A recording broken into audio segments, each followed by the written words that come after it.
Hi there, and welcome to A&P with Dr. O. In this video, we're going to look at a lot of different superficial muscles from this posterior view of our miniature muscle model.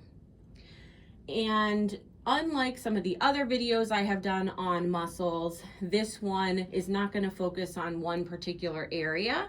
Rather, we're going to take a look at many different superficial muscles that we can see, and we're going to start superior and then we're going to move kind of in an inferior direction.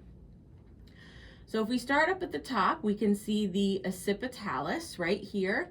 Gets its name because it lies under the occipital bone, and it's going to move the scalp. Next, we can see the trapezius muscle here.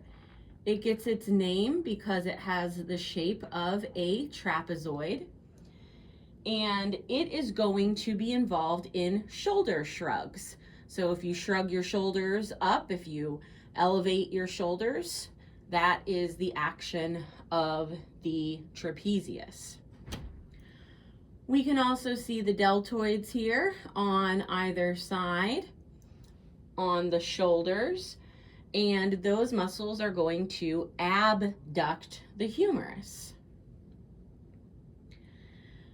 Next, along the back, we have the latissimus dorsi.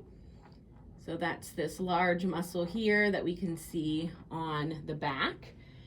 And it is going to be involved in adduction and extension of the humerus. We can also see very well the gluteus maximus on this model here. That allows for extension of the thigh.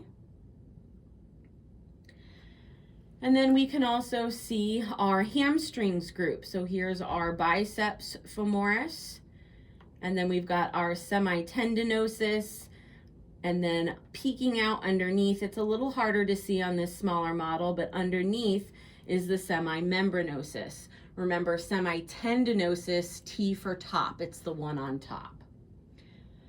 And the hamstring muscles flex the lower leg and also allow for extension at the hip.